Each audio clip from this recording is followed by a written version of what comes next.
Hello పిల్లలు, ఈరోజు మనము రేఖల గురించి తెలుసుకుందాం. మీలో చాలామందికి బొమ్మలు గీయడం అంటే చాలా ఇష్టం కదా. మరి ఈ ఇంటిని ఎలా గీయాలి? ఇది చాలా సులువు. మీరు ఒక స్కేల్ను తీసుకొని 2 సరళ రేఖలు, 2 అడ్డు రేఖలు మరియు 2 వాలు రేఖలు గీశారనుకోండి, మీకు ఇల్లు తయారవుతుంది.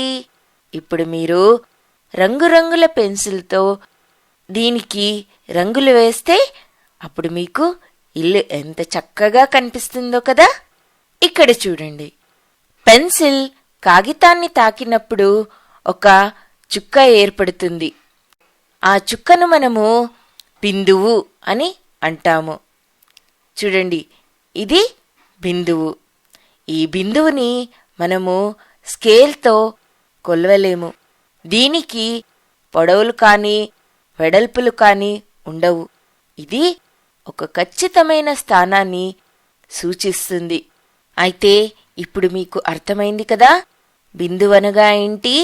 బిందువు ఒక ఖచ్చితమైన స్థానాన్ని సూచిస్తుంది.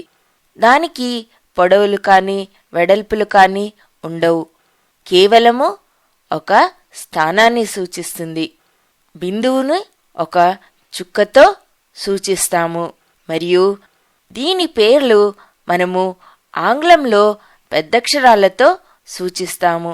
ఉదాహరణకి ఈ బిందువు ఏ మరియు ఈ బిందువు బి అని ఇలా ఆంగ్లంలో పెద్ద అక్షరాలతో సూచిస్తాము. సాధారణంగా మనము రేఖలు గీయడానికి స్కేల్ను ఉపయోగిస్తాము. దానికి ఏ వంకలు వక్రాలు ఉండవు. అలాంటి వాటిని మనము సరళ రేఖ అనగా స్ట్రెయిట్ లైన్ అని అంటాము. ఒక రేఖకి వెడల్పు ఉండదు, కేవలము పొడవు మాత్రమే ఉంటుంది. ఇక్కడ చూడండి, ఇప్పుడు మనము ఒక తరంగాన్ని గీస్తాము. అయితే దీన్ని మీరు ఒక స్కేల్ను ఉపయోగించి గీయగలరా? గీయలేరు. ఎందుకంటే ఇది సరళ రేఖ కాదు కాబట్టి. దీనికి వంకలు ఉన్నాయి కాబట్టి దీన్ని మనము వక్రరేఖ అని అంటాము. అయితే మనం సూర్యుని ఎలా గీయాలి? ఇప్పుడు మనము ఒక గాజుని తీసుకుందాం. గాజు లోపలి భాగం నుండి ఒక గీతను గీద్దాం. ఇక్కడ చూడండి, మనకేం వచ్చింది? ఒక వక్రరేఖ వచ్చింది. అయితే ఇది సరళ రేఖ కాదు, ఇది ఒక వక్రరేఖ. మీకు అక్బర్ బీర్బల్ తెలుసా? మరి ఒకసారి ఏమైందంటే, అక్బర్ ఒక రేఖను గీసి తరువాత బీర్బల్ అడిగాడు, బీర్బల్, నీవు ఈ గీతను తాకకుండానే దీని పొడవును తగ్గించు అని. అప్పుడు బీర్బల్ ఏం చేశాడో తెలుసా? దానికన్నా పొడవైన ఇంకో రేఖను గీశాడు. అప్పుడు అక్బర్ గీసిన రేఖ బీర్బల్ గీసిన రేఖ కన్నా చిన్నగా కనపడింది కదా. చూసారా, బీర్బల్ ఎంత తెలివైనవాడో. సరే, ఇప్పుడు నేను మీ అందరికీ ఈ నేలపైన రేఖలు గీయమని చెప్తాను. అప్పుడేమవుతుంది? మీరందరూ రేఖలు గీస్తారు. ఇప్పుడు మనం వాటిని చూద్దామా? మరి ఎలా ఉన్నాయో. అందరూ వేరే వేరే కొలతల్లో ఈ రేఖలను గీశారు. కానీ అన్ని రేఖలలో ఒక సమానత్వం ఉంది. అదేంటో చూడండి, అన్ని రేఖలు సరళంగా ఉన్నాయి. మనము వాటి పొడవులను 2 దిశలలో పెంచవచ్చు. ఆ రేఖలకి మందత్వము అనగా థిక్నెస్ లేదు. మరియు అన్ని రేఖలను మనము ఎంత పొడవు అయినా పెంచవచ్చు. లేదా మనం ఇలా అనవచ్చు, ఈ రేఖలను మనము ఎంత పొడవైనా పొడిగించవచ్చు. ఈ రేఖలకు చివరలు లేవు. అయితే ఒకవేళ అక్బర్ బీర్బల్కి చెప్పాడనుకోండి, ఈ రేఖను ఉపయోగించి ఈ రేఖను పొడిగించమని చెప్పినట్టయితే అప్పుడు బీర్బల్ ఏం చేసేవాడు? ఈ రేఖను మనము రెండు చివరల నుండి పొడిగించవచ్చు. ఈ సరళ రేఖలకు చివరలు లేవు. అందుకే మనం కొన్నిసార్లు ఏం చేస్తామంటే ఈ రేఖను రెండూ వైపులా పొడిగించవచ్చు కాబట్టి మనము దాన్ని బాణపు గుర్తుతో సూచిస్తాము. ఈ రేఖకు రెండు వైపులా బాణపు గుర్తును సూచించినట్టయితే అప్పుడు మనం ఏం అర్థం చేసుకోవాలంటే ఈ రేఖను రెండూ వైపులా పొడిగించవచ్చు అని అర్థమవుతుంది. కానీ ఒకవేళ మనము ఒక రేఖను రెండు చుక్కల మధ్యన గీయాలనుకోండి, అప్పుడు మనం ఏం చేస్తామో, ఉదాహరణకు పరుగు పందెం కోసము మనము 100 మీటర్ల రేఖను గీయాలనుకోండి, అప్పుడు మనం ఏం చేస్తాము, రెండు చుక్కలను పెట్టి అప్పుడు మనము ఆ రేఖను గీస్తాము. రెండు చుక్కలను పెట్టి వాటి మధ్యన మనము సరళ రేఖను గీసినప్పుడు ఏమంటామో తెలుసా?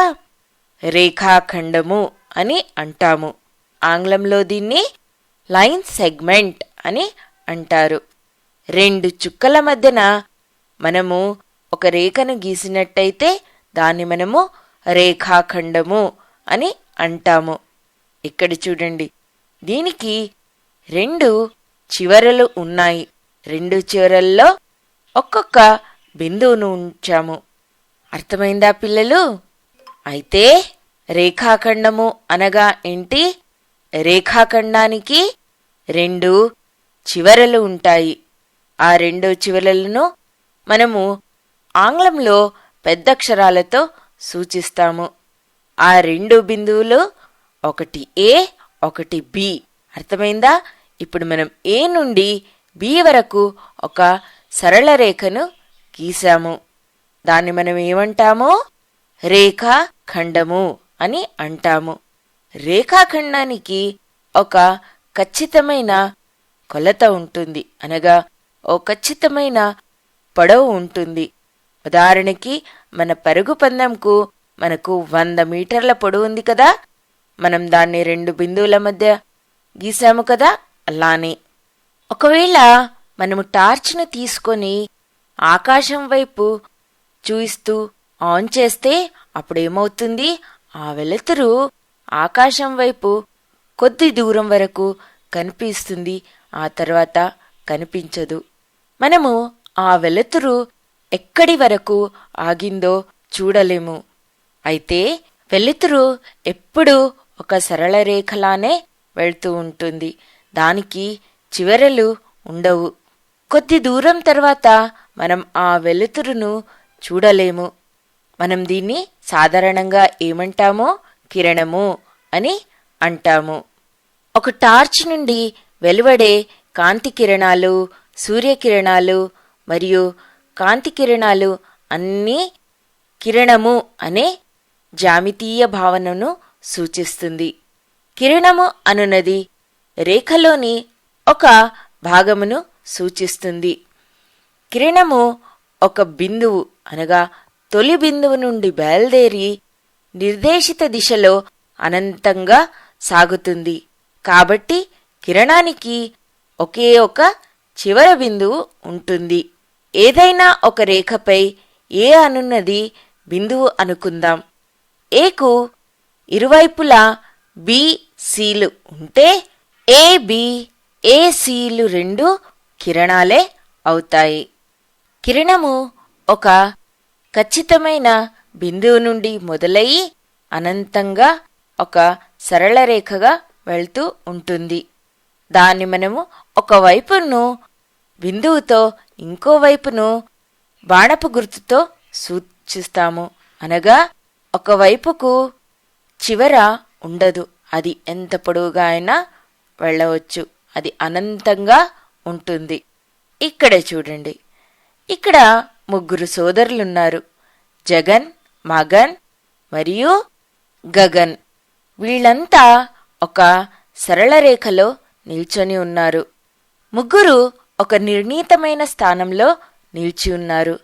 వాళ్ళందరూ ఏ, బి మరియు సి బిందువుల దగ్గర నిల్చొని ఉన్నారు. అనగా వాళ్ళంతా ఒక సరళ రేఖపై ఉన్న బిందువుల దగ్గర నిల్చొని ఉన్నారు. ఒక సరళ రేఖలో చాలా బిందువులుంటాయి. ఒక రేఖపై చాలా బిందువులు ఉన్నట్టయితే మనము వాటిని సరేఖీయ బిందువులు అని అంటాము. అయితే ఇక్కడ ఏ, బి, సి బిందువులను మనం ఏమంటాము? సరేఖీయ బిందువులు అని అంటాము. ఇప్పుడు ఆ ముగ్గురు సోదరుల యొక్క తండ్రి కూడా నిలబడ్డాడు.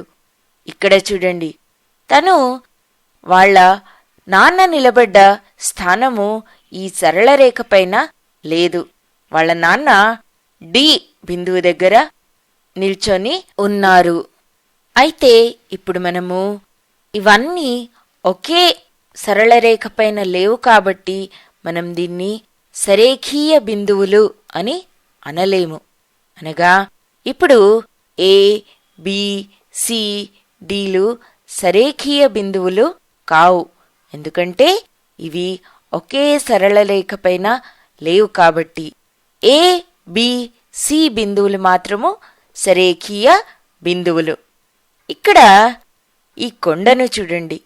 ఈ కొండను మనము వాలుగా ఉండే సరళ రేఖను ఉపయోగించి గీశాము. ఈ సరళ రేఖలో చాలా సరేఖీయ బిందువులు కూడా ఉన్నాయి. ఇలా కొంచెం వాలుగా ఉన్న ఈ గీతను మనం ఏమంటామో దీన్ని మనము ఏటవాలు రేఖ అని అంటాము. ఇక్కడ చూడండి, ఇక్కడ సూర్యుని మనము వక్రరేఖలు ఉపయోగించి గీశాము. ఈ వక్రరేఖలో ఉండే బిందువులన్నీ సరేఖీయ బిందువులు కావు. ఎందుకంటే ఇవి ఒక సరళ రేఖ పైన లేవు కాబట్టి. అనగా మనము బిందువులను ఉపయోగించి చాలా రకాలైన రేఖలను గీయవచ్చు.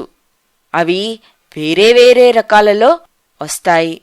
అయితే రెండు బిందువులను కలిపినప్పుడు మనకు అది వక్రరేఖ అన్నా కావచ్చు, లేదా సరళ రేఖ అన్నా కావచ్చు. ఇలా వేరే వేరే రకాలైన ఆకారాలు వస్తాయి. ఇక్కడ చూడండి, ఇప్పుడు మనం ఈ బిందువులను కలుపుతూ వెళ్తే మనకు ఏమి వచ్చింది? బాతు. అయితే మనము సరేఖీయ బిందువులను కలుపుతూ వెళ్ళినప్పుడు మనకు సరళ రేఖలు వస్తాయి. అలా కొన్ని సరళ రేఖలను కలుపుతూ వెళ్తే మనకు కొన్ని సంవృత ఆకారాలు కూడా వస్తాయి. ఉదాహరణకు మన స్నేహితుడు స్క్వేరీ ఉన్నారే, అలా మనకు చాలా రకాలైన ఆకారాలు ఉన్నాయి. ఆ ఆకారాలు చాలా రకాలైన రేఖలను మరియు మనము బిందువులను ఉపయోగించి గీయవచ్చు. అయితే ఇప్పుడు మీరు వెళ్ళి వేరే వేరే బిందువులతో వేరే వేరే రేఖలు గీస్తూ చాలా రకమైన ఆకారాలను గీయడానికి ప్రయత్నించండి. దీన్నే మనము రేఖాగణితము అని అంటాము. ఈ రేఖాగణితము గణితంలో ఒక భాగము. మనం ఇప్పుడు నేర్చుకున్నది ఏంటంటే ఆకారాలు మరియు పరిమాణాల గురించి నేర్చుకున్నాము. ఇప్పటికీ ఇంతే. బాయ్ బాయ్ పిల్లలు.